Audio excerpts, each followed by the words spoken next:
dispensation of the African National Congress is being rescinded. Global Vision presents the television news magazine of Southern Africa.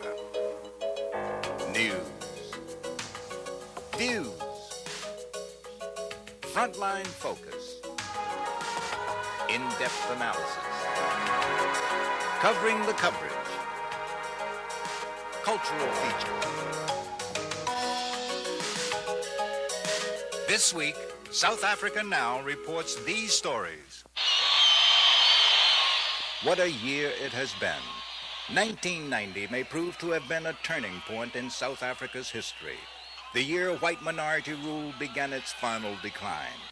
Our ultimate goal is a new democratic dispensation for South Africa and all its people. This week, South Africa Now looks back at 1990, the year of Mandela, and reviews the news that shook the world.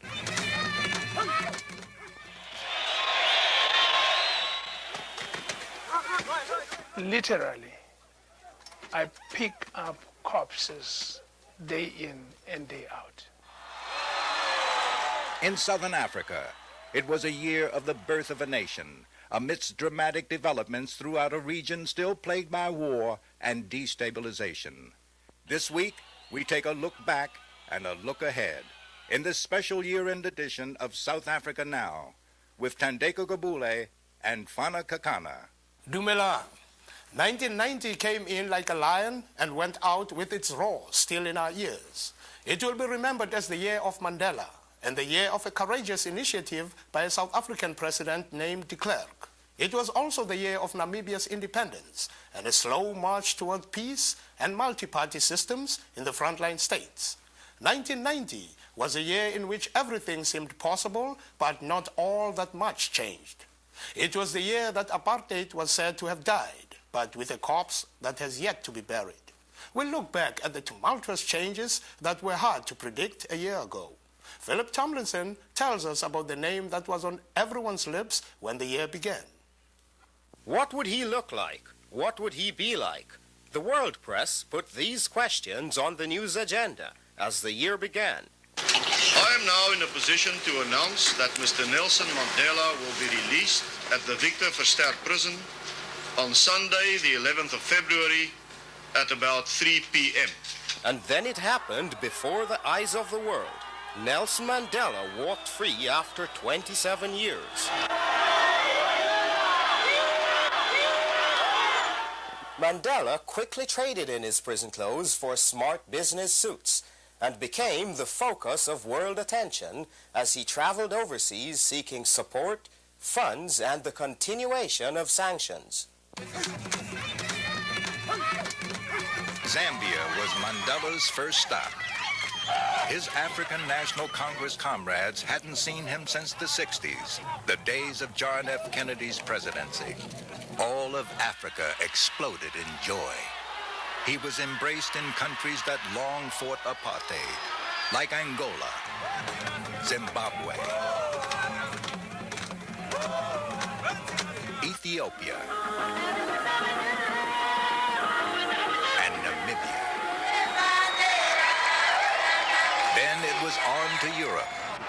He's here to meet the people of Sweden and to thank the people and the government of Sweden for their support of this country in the struggle against apartheid. Swedes signed to him.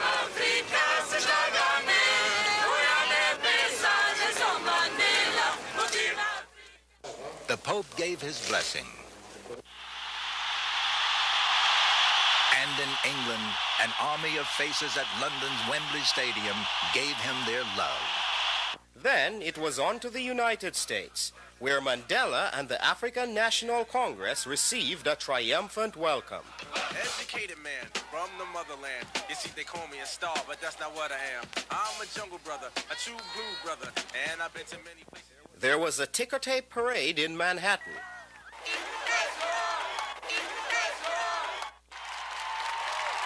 The wonderful citizens of New York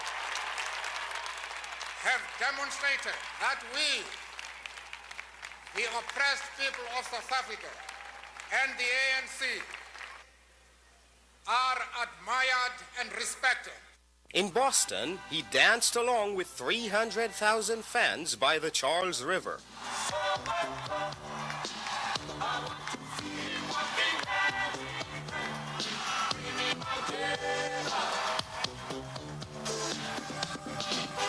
In Washington, Congress gave him a standing ovation.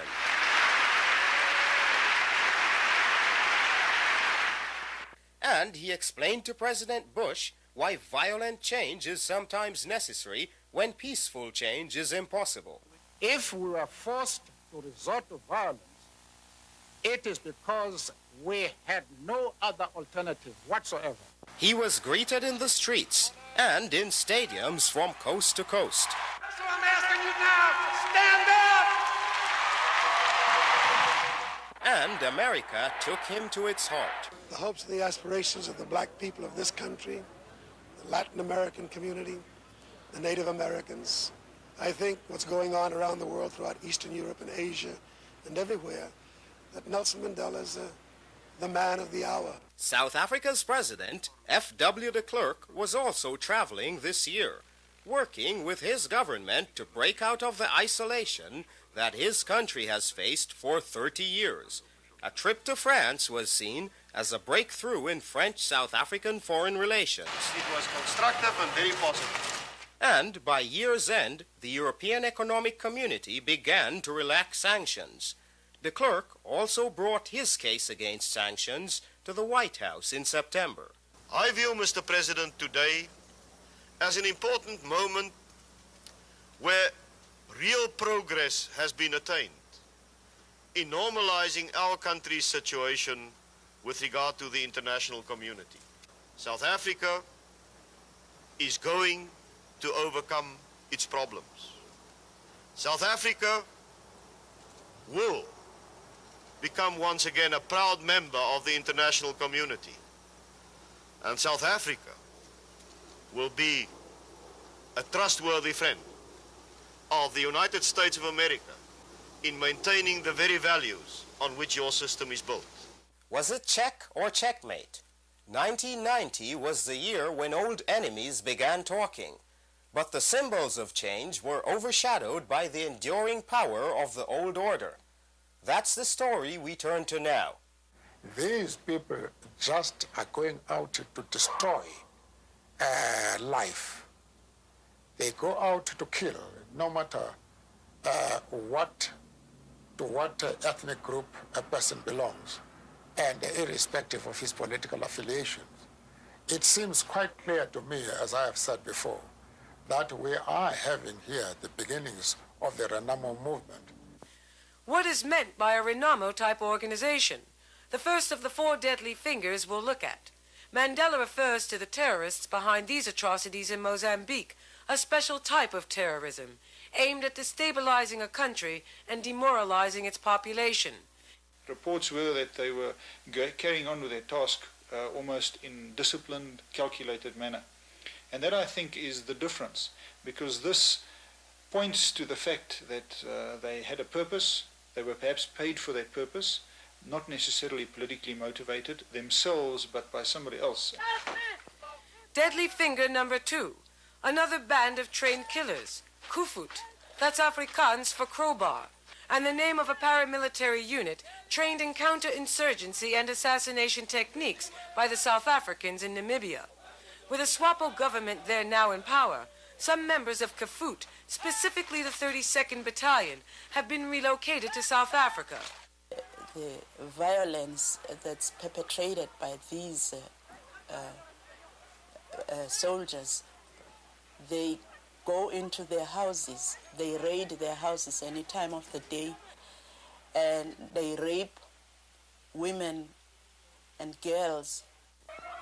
Deadly finger 3, trained Inkatha vigilantes, loyal to Chief Buthelezi, the chief minister of the KwaZulu homeland. An elite group of Inkatha vigilantes have and are being trained at a South African military base near the Caprivi Strip. Our information, our knowledge that the government is, or government agencies are training Inkatha members in the usage of Russian weapons in the Caprivi suggests to us that the fact that they are training them in the usage of those weapons is so that when they come back, they can use them. And of course, they'll be supplied with these weapons. Buthelezi denies that his members receive weapons or training from the South African Defence Forces. Finally, Finger 4. Elements of the security forces working covertly with right-wing political groups. While there clearly have been somewhere in the neighborhood of 100 assassinations over the recent years of political activists, what concerns us right now is the fact that without full exposure of government hit squads, it's very easy for those people to have to be shifting their involvement, shifting their activities to under the cover of right-wing extremist groups outside the government. South Africa Now will continue to cover this story in 1991. While most mainstream media focused on the bloodshed and preliminary negotiations, those meetings between President de Klerk and Nelson Mandela, South Africa's townships remained cauldrons of political discontent. In many places, it was a year of unrest, characterized by rent boycotts and mass marches, sometimes organized by trade union activists. Emily Kasriel has this wrap-up. Is this where the action is, at the negotiating table? Or is it here on the ground, in the streets of the South African townships and on the shop floors of the factories? The answer is probably at both places.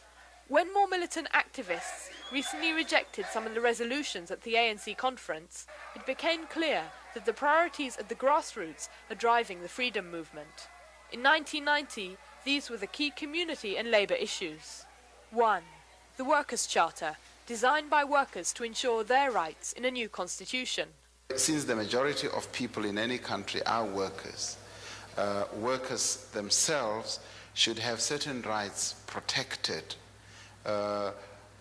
rights which may not be taken away from them by any other person who may come in and rule the country. Already, big business is challenging these worker demands. You cannot hope to devise a workers' charter which would cover the interests of workers and employers satisfactorily in all circumstances. 2. The relationship between unions and political movements. The Congress of South African Trade Unions, COSATU, is an important political force and is allied formally with the ANC and the South African Communist Party. Other union activists debate subordinating union demands to political needs. For us, it's really important that unions retain their independence. They need to be able to criticize all parties, particularly parties that might one day wind up in government. And we need to be sure not to degenerate into being a labour wing of political parties. 3. Community and civic issues. Some of the biggest confrontations in the year centred over poor housing, unfair rents, inadequate schools and healthcare, and the representativeness of local government. We should continue struggling over those bread and butter issues that are going to unite the people in the townships, unite the workers in the factories. In the year ahead, it is likely that mass action like this will intensify. We are going to make sure that the struggle and the new South Africa is determined by the people, which means we have got to demand the right to housing. We have got to demand the right to a living wage. We've got to demand the right to health and education. For South Africa Now, this is Emily Kasriel reporting. As the year ends, we thought we might review the political spectrum in South Africa, summarizing what the various parties and groups have been doing over the last year. We'll go left to right, although sometimes political ideologies are hard to categorize precisely. The Pan-Africanist Congress and other groups like AZAPO oppose negotiations and want the government to undo all apartheid laws first and hold elections for a constituent assembly. They see most whites as colonialists. Their controversial slogan, one settler, one bullet. People do not stop the war to negotiate. Rather, people negotiate to stop the war. Banned since 1950, the South African Communist Party held its public launch this year with more than 80,000 people present. The SACP identifies with perestroika, but admits socialism is not on the agenda yet. It's clear to us that the prospects of building a strong party are indeed very good. The African National Congress is the oldest and most popular liberation movement. It has many different forces in it, with a diverse range of opinions. It is currently recruiting members and waging struggles on two fronts: mass actions, demonstrations like this, and negotiations like these. The ANC commands, as I've said, the biggest ever support in this country. And if we were to go to the polls tomorrow, we'd beat everybody hands down. We command no less than 80%. The Democratic Party, liberalish whites who seem to have helped push the National Party somewhat to the left. Are they in opposition? What is their plan? What we are saying is it's no good just the government, the National Party and the ANC having talks with one another. There are an awful lot of other groups in South Africa that have to be involved in those talks. The National Party, headed by de Klerk, once the party of apartheid, now the party of top-down reform. It came to power with a minority of white votes. It claims that it is planning to phase out the Group Areas Act and the Land Act, two pillars of apartheid in the 1991 parliamentary session. We have reached a point of no return, that the process of building a new and just South Africa is irreversible. The Inkatha Freedom Party, led by Chief Buthelezi, the leader of the KwaZulu homeland. It claims 1.9 million members. The organization opposes sanctions and the ANC and has been accused of working with the police to foment violence against its political rivals. And I don't see that any Charlie should say that I'm a collaborator, especially if he's white. You know, when Dr. Mandela, who regarded me as a freedom fighter in my own right, despite the fact that we differ. The Conservative Party. It says it is fighting for white rights. Conservative town councils have kept apartheid practices intact. Party leaders say they oppose reforms and accuse de Klerk of selling South Africa's whites down the river. The Conservative Party is the only party that is really standing up for the rights and the self-determination of the white people in South Africa. And on the far right, there is a spidery network of extra-parliamentary groups like the AWB and the Order of Death, which have threatened violence to preserve white power. These men are armed and considered dangerous and have many friends in the police and security forces. En nou sê jy die AWB en die kommandos gaan bloedvergieting veroorsaak. So jy weet, jy het klaar die land vir die ANC gegee. Ja, dan kom die bloed, baie bloed, nie my bloed, hulle bloed. Ons jaag hulle hier die land. South Africa Now's Apartheid Status Report. In 1990, the process of dismantling apartheid began. The national state of emergency was lifted. Political groups were unbanned. A number of political prisoners were released, and talks between the South African government and the ANC began.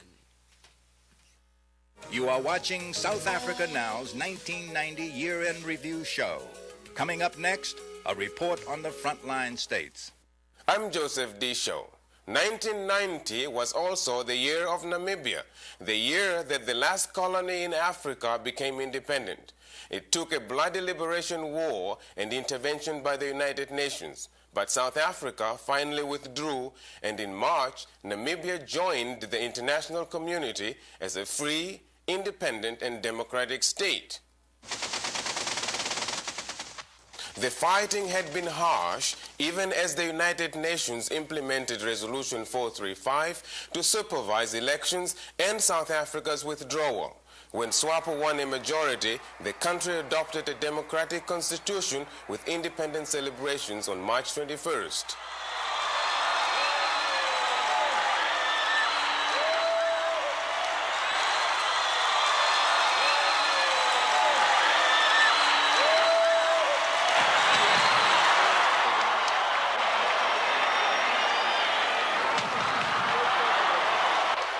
The country of Namibia has been declared a free, independent and sovereign country after many, many years of struggle and bloodshed.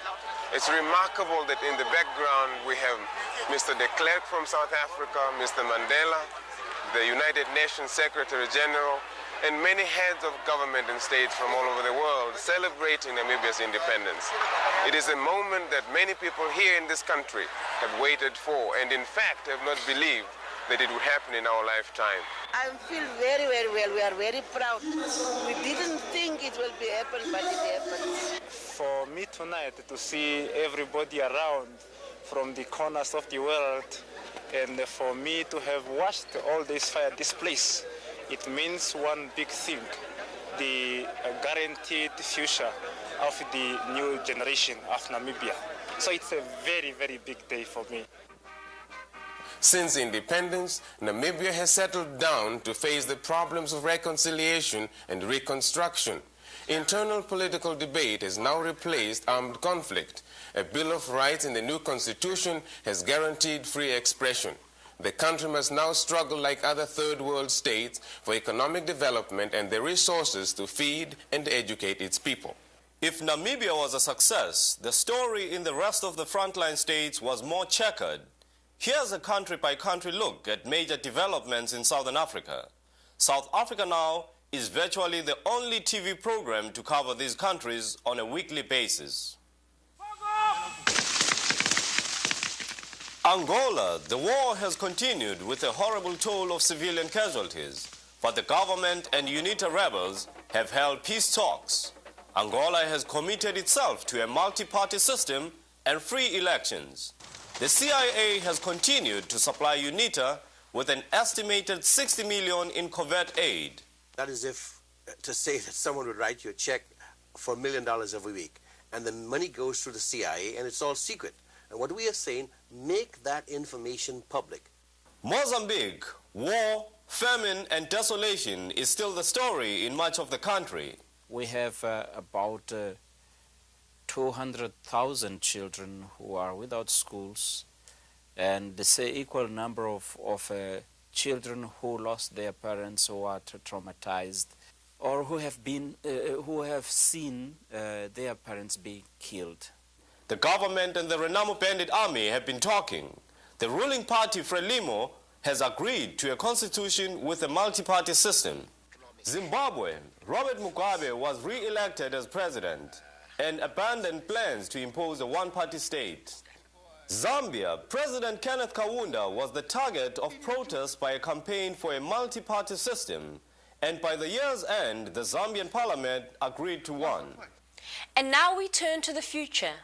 What are the issues that are likely to make news in the year ahead? Where is South Africa heading?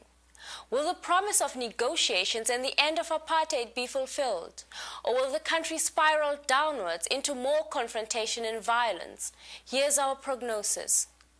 With all the changes going on in South Africa, the new South Africa, what do you think this means to you personally?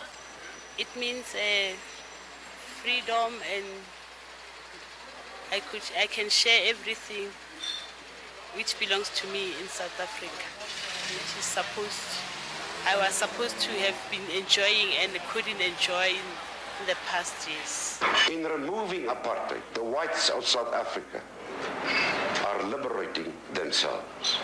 They are liberating themselves. I don't think we've got a new South Africa at the moment. We won't have a new South Africa within the next 10 or 20 years. For me, there's still a long struggle that's going to take place, you know?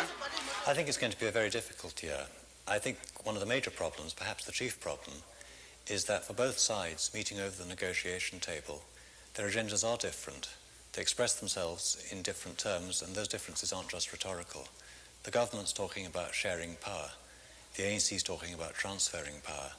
And those are two very different things. So like I said, for an ordinary person like me that talks about talks and everything, it hasn't changed that much. And the new South Africa is going to take about a decade to come for me.